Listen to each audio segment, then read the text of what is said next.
कल की कथा में हम लोग सुने कि भगवान भक्ति की महत्ता बता रहे हैं और उसके लिए जो 3 शर्त है उसकी चर्चा भी हम लोग कल कर रहे थे कि पहली बात तो शरणागति होनी चाहिए और दूसरी बात कि जिज्ञासु होना चाहिए और तीसरी बात की सेवा की भावना होनी चाहिए। फिर इस तीनों को हम लोग आज समझेंगे कि भगवान कहना क्या चाह रहे हैं।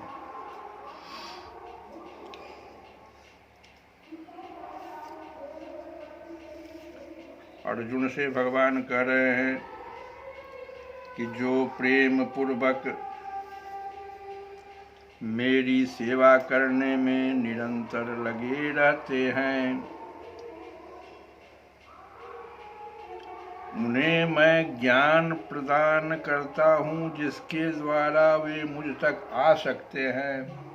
ये 3 चीज के लिए आपको तत्वज्ञानी होना होगा। तत्वज्ञानी मतलब तत्व को जानने वाला तत्वज्ञानी, कृष्ण तत्व को, राम तत्व को, जो भगवान भी हमारे हैं, इष्ट देव हैं, उस तत्व को जानने वाला। तो वो जनाने वाला कौन है? तो भगवान कहते हैं मैं उन्हें ज्ञान प्रदान करता हूं। बड़ी सुंदर बात है, इसको समझो।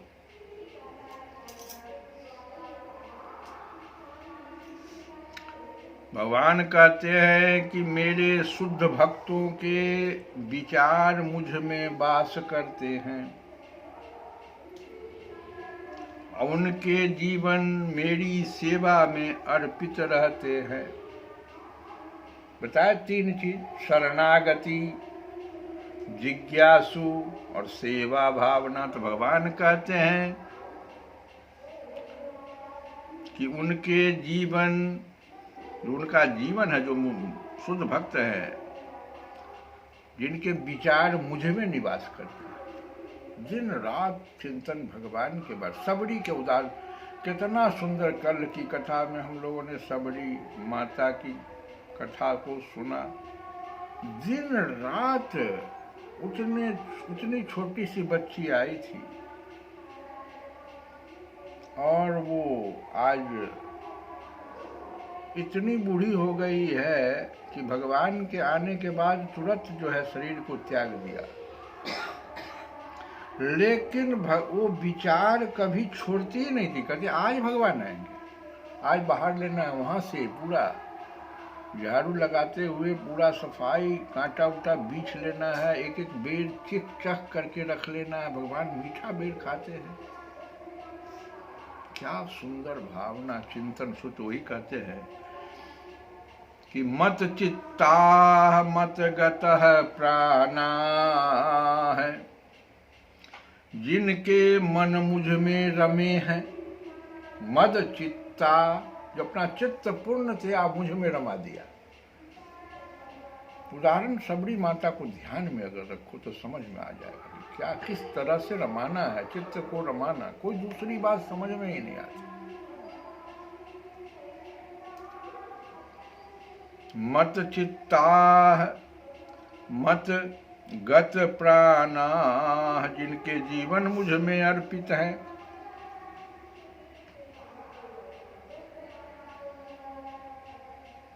ऐसे मेरे परम प्रिय शुद्ध भक्त, ऐसे भक्त को भगवान कहते हैं शुद्ध भक्त है, और उनके जीवन मेरी सेवा में अर्पित रहते हैं।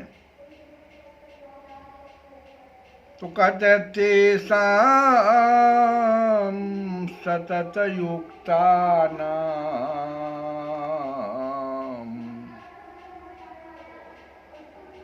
भजतां प्रीतिपूर्वकम्।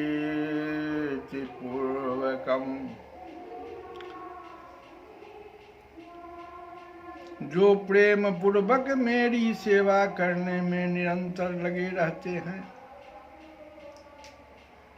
उनमें उन्हें मैं ज्ञान प्रदान करता हूँ, जिसके द्वारा वे मुझ तक आ सकते हैं। भगवान छोटा सा बच्चा ध्रुव कौन सा वेद पढ़ के गया था, ज्ञान प्रदान कर दिया भगवान। वो भगवान के पास पहुंच गया। सबरी माता का बताया। विभीषण कौन था, राक्षस कुल का। दिन रात पता नहीं उसके मन में भगवान के प्रति क्या अलौकिक प्रेम था, कैसा शरणागति लिया उसने।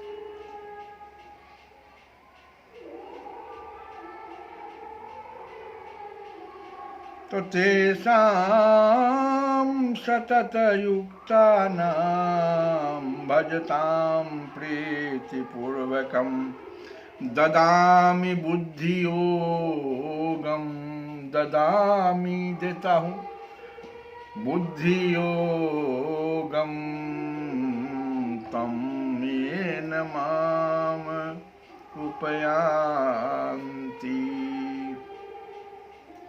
उपयान्ति माने मुझको प्राप्त कर लेते हैं। माम उपयान्ति, मुझको प्राप्त कर लेते हैं। ऐसी बुद्धि, ऐसा ज्ञान में उसको दे देता।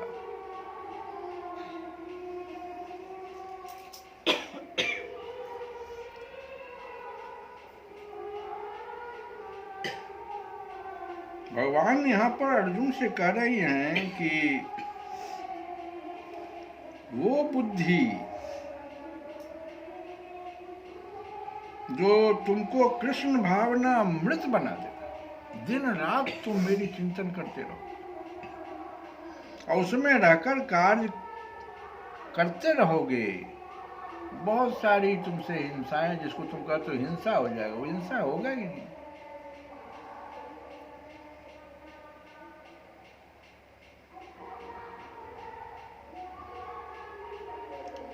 जब कोई भगवत धाम को जाना चाहता है और भक्ति में वह कृष्ण भावनामृत को ग्रहण कर लेता है तो उसका यह कार्य बुद्धि योग कहलाता है। जब कोई भगवत धाम को जाना चाहता है और भक्ति में वह कृष्ण भावनामृत को ग्रहण कर लेता है तो उसका यह कार्य बुद्धि योग कहलाता है। बुद्धि योग वह विधि है जिससे मनुष्य भवबंधन से छूटना चाहता है। उन्नति करने का चरम लक्ष्य कृष्ण प्राप्ति है।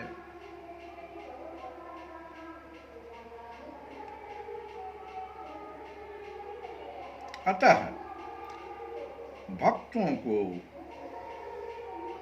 प्रामाणिक गुरु की संगति आवश्यक है, जो इन तीन चीजों को, उनका शरणागति, जिज्ञासु और सेवा भावना, बस सिर्फ इस तीन को अगर वो जगा दे, हमारे बुद्धि में, हमारे ज्ञान में इस तीन को बढ़ा दे, अपने आप प्राप्त हो जाएगा। एक बड़े ही वृंदावन में सिद्ध बाबा हुआ करते थे। उनका नाम था काठिया बाबा। उनका असली नाम था देवदास, लेकिन लोग उनको काठिया बाबा के नाम से जानते थे। वृंदावन में था उनका स्थान। बड़े सिद्ध संत थे। बहुत पहले की बात है, अंग्रेजों का जमाना था। तो उस समय में सुप्रीम कोर्ट यहाँ नहीं हुआ करता था, यहाँ हाई कोर्ट शिफ्ट होता था, जो कलकत्ता में था। और सुप्रीम कोर्ट, जो अंग्रेज का घर इंग्लैंड, वहाँ रखता था कि लोग वहाँ पहुँच ही नहीं पाए। हाई कोर्ट जो दे देगा डिसीजन, बस वही समाप्त। आप पहुँच ही नहीं आपकी वहाँ पर। और उस high court, Calcutta high court के एक बैरिस्टर थे, भारत के थे, बड़े विद्वान, लेकिन भगवान के भक्त भी थे। हालांकि उनकी पढ़ाई कैम्ब्रिज वगैरह से हुई थी, लेकिन भगवान के प्रति उनकी बड़ी श्रद्धा थी। एक दिन वो ऊपर अपने छत पर सोए हुए थे, गर्मी का समय। रात में देख क्या रहे हैं कि एक बाबा आए, हवाई मार्ग से वहां उतरे। हालांकि उनका वो आंख बंद अवस्था ही होगा, तो सोए हुए थे, लेकिन जो देखे वो याद उनको था। हवाई मार्ग से एक बाबा आए और कहा कि ये काम नहीं करेगा, तुम्हारी ये विद्या तुमको कहीं नहीं ले जाएगी, ये सांसारिक विद्या है। भले ही तुम बैरिस्टर हो, बहुत बड़े कोर्ट के बैरिस्टर हो, लेकिन तुम जो है मेरा भक्त हो, इसलिए मैं ये बताने आया हूँ। तो क्या करें बाबा, तुम भक्ति मार्ग में आओ। जिज्ञासा प्रकट कर दिया। नींद सवेरे उनकी खुली, कहे कि क्या देखा मैंने, मुझे जाना चाहिए, खोजना चाहिए।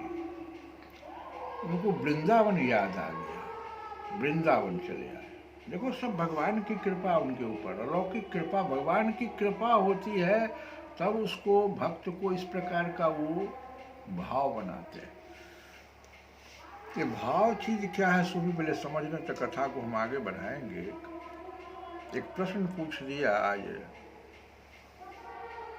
शंकराचार्य महोदय से कि ये परमाणु भाव क्या होता है। कहे कि सुनो, हम इसको अपने ही अनुभव से बताते हैं। उस समय में हम शंकराचार्य नहीं थे, वृंदावन में हम गए, एक सिद्ध संत के पास गए, उन्हीं के आश्रम, उड़िया बाबा, उनके आश्रम में हमको निवास मिला। लेकिन हम निर्गुण ब्रह्म का चिंतन करना चाहते थे, और वृंदावन था वो। वहाँ परमाणु परमाणु कण कण में भाव था सगुण ब्रह्म का। तो कितनों लाख ही प्रयत्न करते थे, इनको निर्गुण ब्रह्म का जो है अच्छी ध्यान ही नहीं होता था। कहे 6 महीना हमको लग गया उस वातावरण को अपने भाव से उतना दूर परिवर्तन करने में कि हम निर्गुण ब्रह्म का चिंतन कर सके। ये होता है भाव चिंतन, बहुत प्रभाव पड़ता है। एक बात हम बता दे रहे हैं, समझो इस बात को। हम लोग जो जीते हैं इस परिवार में, भगवान को रखते हैं, तो इसके पीछे हमारा एक उद्देश्य रहता है कि भाव, इस वातावरण का भाव परिवर्तन। अच्छा, किसी परिवार में अगर हिंसक वातावरण हो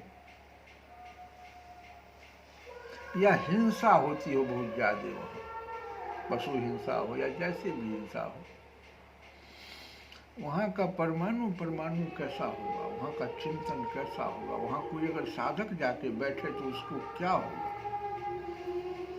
ये होता है भाव, भाव बनाना। और वो काठिया बाबा जो पहुंचे बैरिस्टर साहब के पास, तो उन्होंने भाव बनाया और उनका चिंतन उधर की ओर बढ़ा। कहे कहाँ से कौन बाबा आए भाई, खोजना चाहिए, तो वृंदावन आ गए।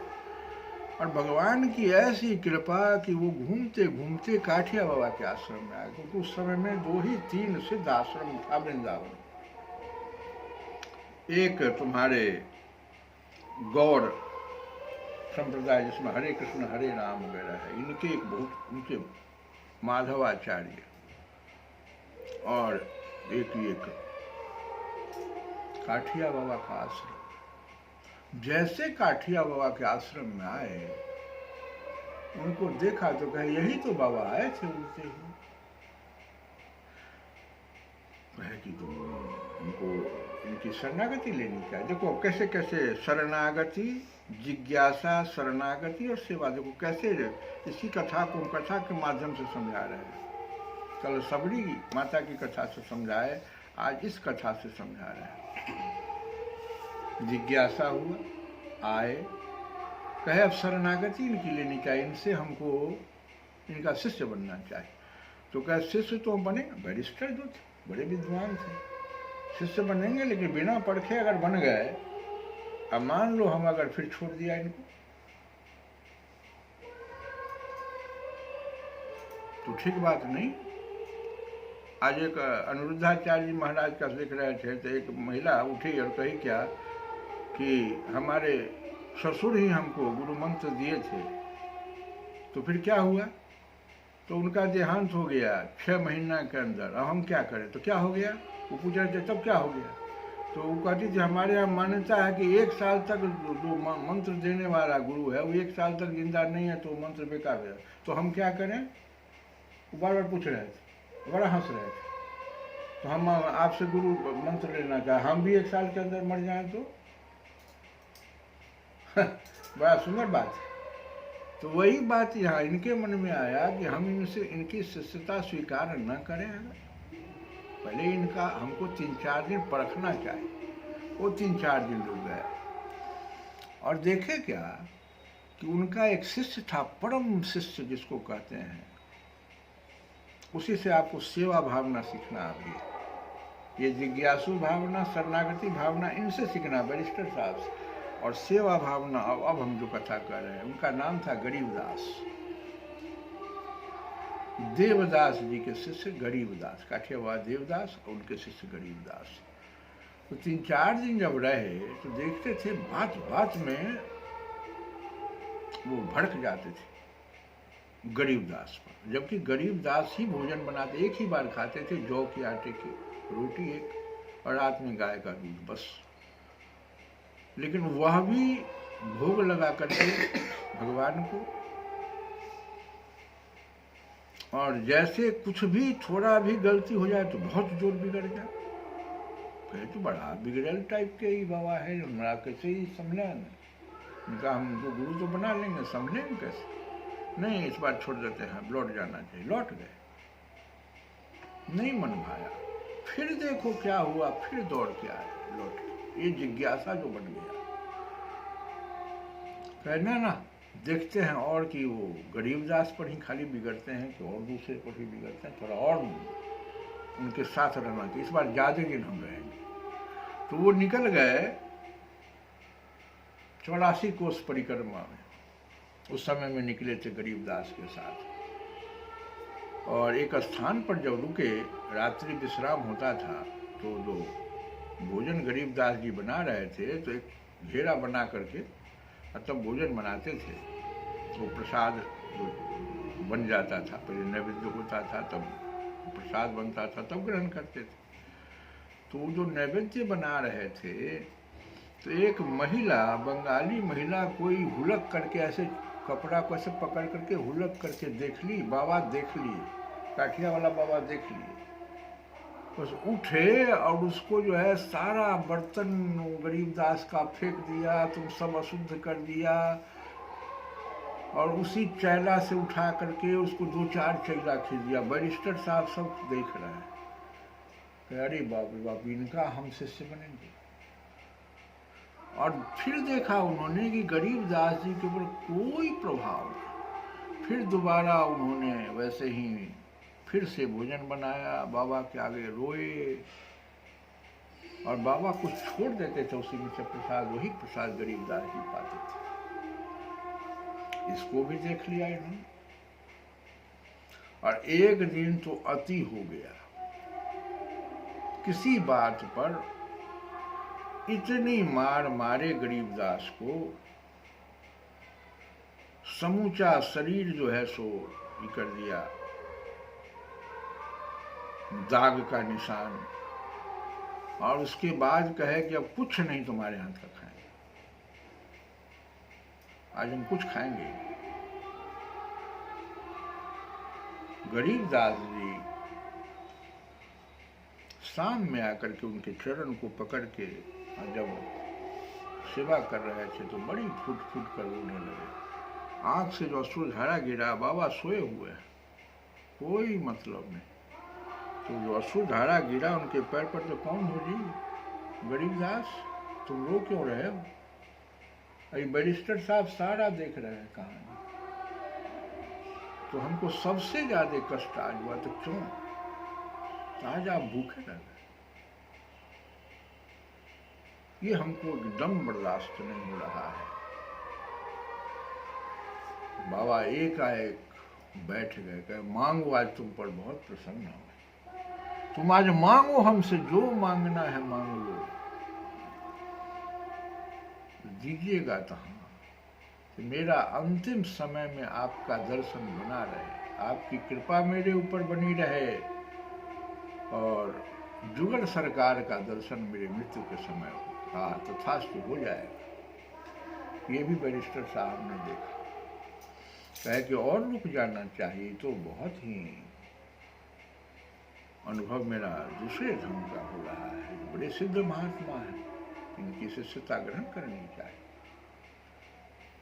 और दूसरे दिन भोजन बना, भगवान को चढ़ाया गया, उनके आगे जब दिया गया, उसमें से कुछ प्रसाद छोड़े, और बाबा विश्राम कर रहे हैं। एक दूसरा शिष्य आया, कहा बाबा गरीबदास तो कांप रहा है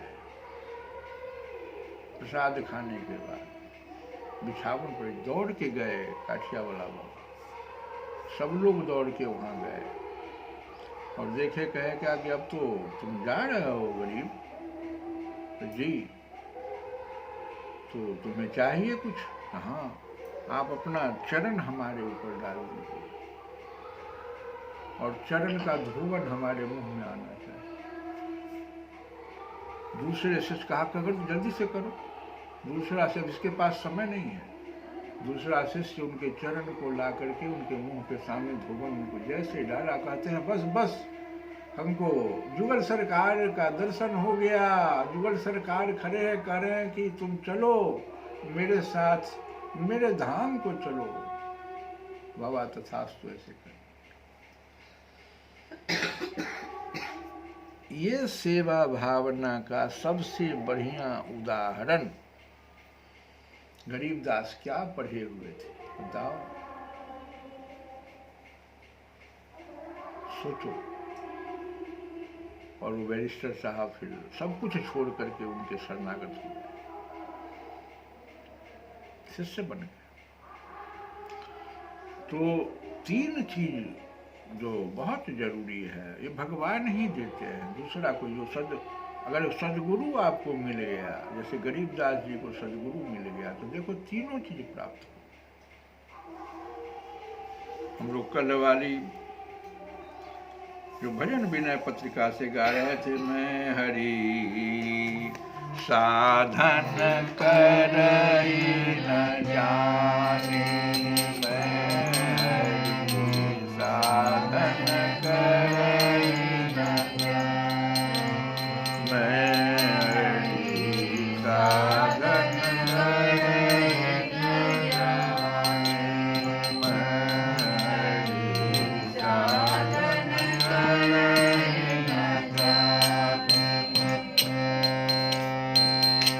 जस आशय जस आमय भेषजन कीन तस, जस आमय भेषजन कीन तम, दोष कहाँ धीर मानी, मैं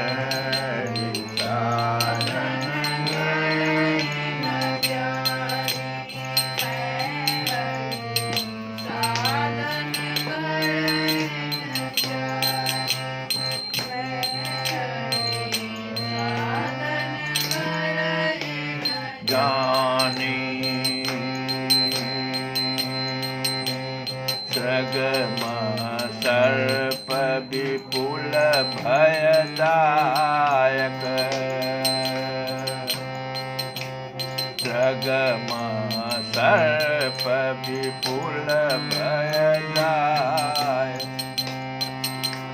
प्रगट होई अविचारी, सृगम सर्प विपुल भयदायक।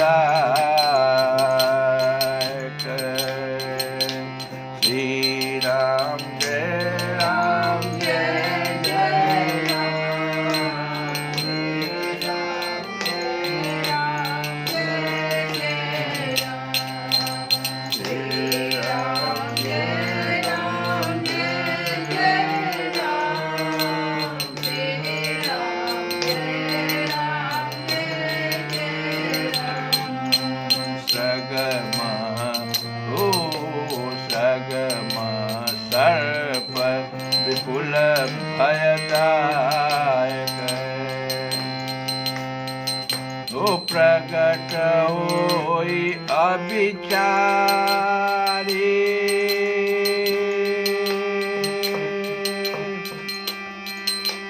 बहु आयुध धरि बल अनेक करी, बहु आयुध धरि बल अनेक करी, हारहि मरहि न मारे, मैं हरि साधन करई न जाने, मैं हरि साधन करई न जाने, मैं हरि साधन करई न जाने। श्री राम जय राम जय जय राम, श्री राम जय राम जय जय राम, श्री राम जय राम जय जय राम, श्री राम जय राम जय जय राम। ओ मैं हरि साधन करई न जाने, मैं हरि साधन करई न जाने, मैं हरि साधन करई न जाने, मैं हरि साधन करई न जाने। श्री कृष्ण गोविंद हरे मुरारे, हे नाथ